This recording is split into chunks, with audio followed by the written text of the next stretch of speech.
நம்ம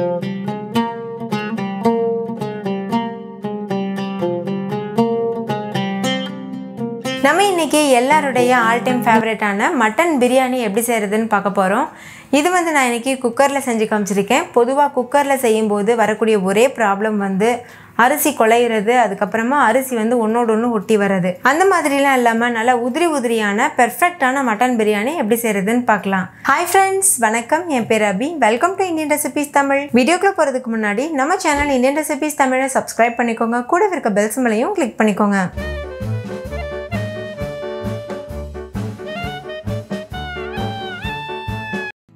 ஃபஸ்ட்டு இந்த ரெசிபி பண்ணுறதுக்கு ஒரு குக்கர் சூடுபடுத்திக்கோங்க. அதில் 2 டேபிள் ஸ்பூன் எண்ணெய், 1 டேபிள் ஸ்பூன் நெய் சேர்த்துக்கோங்க. நெய் நல்லா உருகினதுக்கப்புறமா இதில் ஹோல் கரம் மசாலா சேர்த்துக்கோங்க. ஒரு பட்டை, ஒரு நட்சத்திர சோம்பு, ஒரு பிரியாணி இலை, 2 கிராம்பு, 1/2 டீஸ்பூன் ஏலக்காய் தூள் இதெல்லாம் சேர்த்துருங்க. நீங்கள் ஏலக்காய் தூளுக்கு பதிலாக 2 ஏலக்காய் கூட சேர்த்துக்கலாம். ஸ்டவ்வை லோ ஃப்ளேமில் வச்சுட்டு ஒரு 30 செகண்டுக்கு இதை நல்லா மிக்ஸ் பண்ணிடுங்க. இது கூட 2 மீடியம் சைஸ் அளவு வெங்காயத்தை நீள் வாக்கில் அரிஞ்சிட்டு சேர்த்துக்கோங்க. நம்ம பொதுவாக வந்து பிரியாணிக்கெலாம் சேர்ப்போம்ல, அந்த மாதிரி. பிரியாணியில் வெங்காயம் நிறைய சேர்த்து பண்ணிங்கன்னா டேஸ்ட் ரொம்பவே சூப்பராக இருக்கும். இப்போ இந்த வெங்காயத்தோட கலர் முழுமையாக சேஞ்ச் ஆகி வரணும், அது வரைக்கும் வெயிட் பண்ணணும். இப்போ பாருங்கள், வெங்காயத்தோட கலர் வந்து நல்ல ஒரு கோல்டன் ப்ரௌன் கலரில் சேஞ்ச் ஆகிருக்கு. இது வந்து பெர்ஃபெக்டான கன்சிஸ்டன்சி. இது ஒரு முக்கியமான டிப்பு. வெங்காயம் எந்த அளவுக்கு நல்லா வதங்குதோ அந்த அளவுக்கு பிரியாணி நல்ல மணமாகவும் சுவையாகவும் இருக்கும். இது கூடவே 2 பச்சை மிளகாய் நீள்வாக்கில் கீறிட்டு சேர்த்துக்கோங்க. இது கூடவே 1 டேபிள் ஸ்பூன் இஞ்சி பூண்டு விழுதும் சேர்த்துக்கோங்க. சேர்த்துட்டு ஸ்டவ்வை லோ ஃப்ளேம்லேயே வச்சுட்டு இஞ்சி பூண்டோட பச்சை வாசனை போகிறது வரைக்கும் நல்லா வதக்கிக்கோங்க. இஞ்சி பூண்டு பச்சை வாசனை போனதுக்கப்புறமா 1 கைப்பிடி அளவு புதினா, 1 கைப்பிடி அளவு பொடியாக கட் பண்ணின கொத்தமல்லி இது 2ஐயும் சேர்த்துட்டு மிக்ஸ் பண்ணிக்கோங்க. புதினா வந்து கண்டிப்பாக சேர்த்துக்கோங்க, அப்போ தான் நல்ல ஒரு ஃப்ளேவர் கொடுக்கும். ஸோ வந்து புதினா கண்டிப்பாக சேர்த்துக்கோங்க. இப்போ புதினா கொத்தமல்லி வதங்கினதுக்கப்புறமா இது கூட ஒரு பெரிய சைஸ் தக்காளியை பொடிசாக கட் பண்ணிவிட்டு சேர்த்துக்கோங்க. சேர்த்துட்டு 1 டீஸ்பூன் உப்பும் சேர்த்துக்கோங்க. உப்பு சேர்த்து நம்ம தக்காளி வதக்கும் போது தக்காளி சீக்கிரமாகவே வதங்கிடும். இப்போ தக்காளி வந்து நல்லா சாஃப்ட் ஆகிறது வரைக்கும் நல்லா வதக்கிக்கோங்க. இப்போ பாருங்கள், தக்காளி ஓரளவுக்கு சாஃப்ட் ஆகியிருக்கு.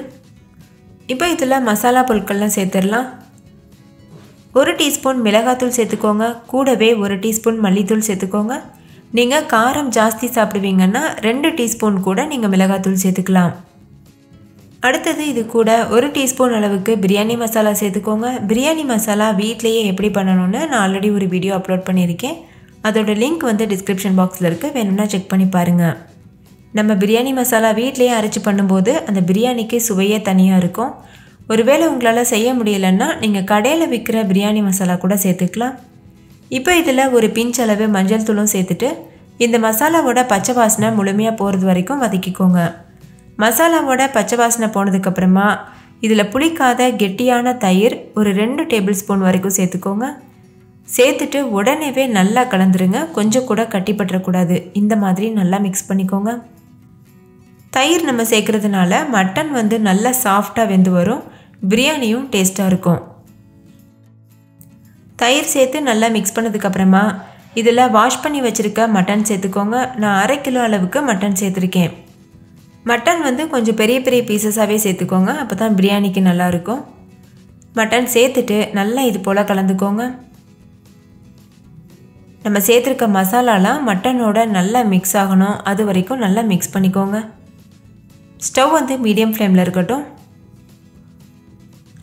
இப்போ இதில் 1 கப் அளவு தண்ணி சேர்த்துக்கோங்க. எந்த கப்பில் நம்ம அரிசி எடுக்கிறோமோ அதே கப்பில் தான் தண்ணி வந்து மெஷர் பண்ணி சேர்க்கணும். நான் வந்து 1.5 கப் அளவு அரிசி எடுத்திருக்கேன். ஸோ 3 கப் அளவு தண்ணி கரெக்டாக இருக்கும்.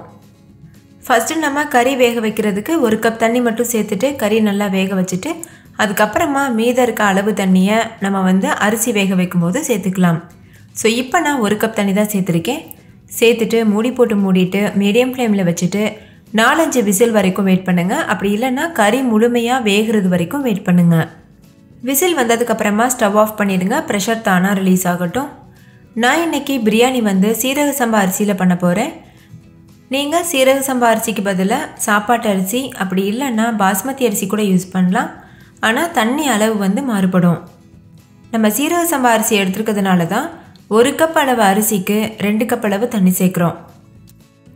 இப்போ நான் 1.5 கப் அளவு அரிசியை ஒரு பாத்திரத்தில் எடுத்திருக்கேன். இதை நல்லா ஒரு 2-3 டைம் நல்லா வாஷ் பண்ணிவிட்டு அதுக்கப்புறமா ஒரு 20 நிமிஷத்துக்கு ஊற வச்சிடலாம். அரிசி நல்லா ஊறணும். அப்போ தான் பிரியாணி நல்லா டேஸ்ட்டாகவும் அரிசி நல்லா சாஃப்டாக உதிரி உதிரியாக இருக்கும்.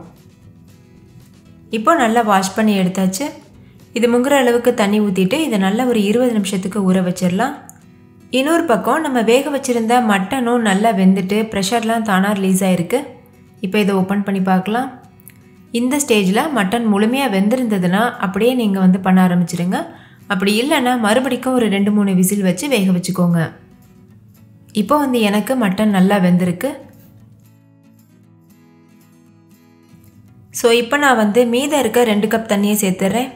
ஏற்கனவே நம்ம 1 கப் தண்ணி சேர்த்துருந்தோம். இப்போ 2 கப் தண்ணி சேர்க்கணும். சேர்த்துட்டு தேவையான அளவு உப்பு சேர்த்துக்கோங்க. ஸ்டவ்வை ஹை ஃப்ளேமில் வச்சுட்டு நல்ல ஒரு கொதி வர வரைக்கும் வெயிட் பண்ணுங்கள். உப்பு சேர்த்து நல்லா இது போல் கலந்துக்கோங்க. உப்பு போதுமான செக் பண்ணி பாருங்கள். உப்பு உங்களுக்கு நல்லா கரிக்கணும். அப்போ தான் அது கரெக்டாக இருக்குன்னு அர்த்தம். ஏன்னா நம்ம அரிசி போட்டு வேக வைக்கும்போது கரெக்டாக வந்துடும். ஸோ நீங்கள் செக் பண்ணி பார்க்கும்போது உப்பு அதிகமாக இருக்க மாதிரி இருக்கணும். இப்போது தண்ணி கொதிச்சு வரும்போது நம்ம ஊற வச்சுருந்தோம்ல சீரக சம்பா அரிசி, அதை தண்ணியை வடிச்சிட்டு சேர்த்துருங்க. சேர்த்துட்டு நல்லா கலந்துக்கோங்க. நல்லா கலந்துட்டு மீடியம் ஃப்ளேம்லேயே வச்சுட்டு கரெக்டான கன்சிஸ்டன்சி வர வரைக்கும் வேக வச்சுக்கோங்க. இப்போ குக்கர் மூடி போட்டு மூடக்கூடாது. இப்போ பாருங்கள், இது கரெக்டான கன்சிஸ்டன்சி. நம்ம மிக்ஸ் பண்ணும்போது அரிசி மேலே தெரியுது பாருங்கள்.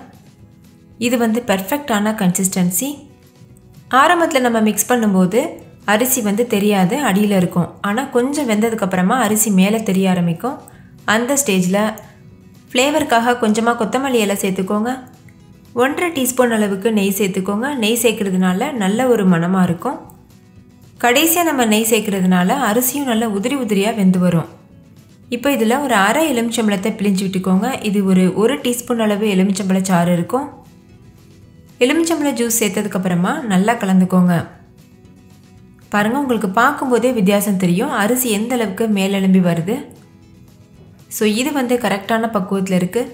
இந்த ஸ்டேஜில் மூடி போட்டு மூடிட்டு ஸ்டவ்வை லோ ஃப்ளேமில் வச்சுட்டு 10லேருந்து 15 நிமிஷத்துக்கு வேக வச்சுக்கோங்க. அப்படி இல்லைன்னா இடையிலையே ஒரு விசில் வந்துருச்சுன்னா ஸ்டவ் ஆஃப் பண்ணிடுங்க. விசில் வரலைன்னா 15 நிமிஷம் வரைக்கும் வேக வச்சுட்டு அதுக்கப்புறமா நீங்கள் ஸ்டவ் ஆஃப் பண்ணிடுங்க. ஸ்டவ் ஆஃப் பண்ணிவிட்டு ப்ரெஷர் தானாக ரிலீஸ் ஆகிறது வரைக்கும் வெயிட் பண்ணுங்கள். அதுக்கப்புறமா நம்ம ஓப்பன் பண்ணலாம். இப்போ பாருங்கள், ஸ்டவ் ஆஃப் பண்ணியாச்சு. ஒரு 10 நிமிஷம் ஆகியிருக்கு ஸ்டவ் ஆஃப் பண்ணிவிட்டு. ப்ரெஷரும் தானாக ரிலீஸ் ஆகிருக்கு. பிரியாணியும் கமன்னு சூப்பராக தயாராகிருச்சு. இப்போ இந்த பிரியாணியை ஒரு அகலமான பாத்திரத்துக்கு மாற்றிடுங்க. அப்போ இன்னும் நல்ல உதிரி உதிரியாக இருக்கும். நீங்களே பாருங்கள், கொஞ்சம் கூட அடி பிடிக்கல, நல்ல உதிரி உதிரியாக பிரியாணி தயாராக இருக்குது. டேஸ்ட்டும் ரொம்பவே அட்டகாசமாக இருந்தது. ஸோ கண்டிப்பாக ட்ரை பண்ணி பாருங்கள்.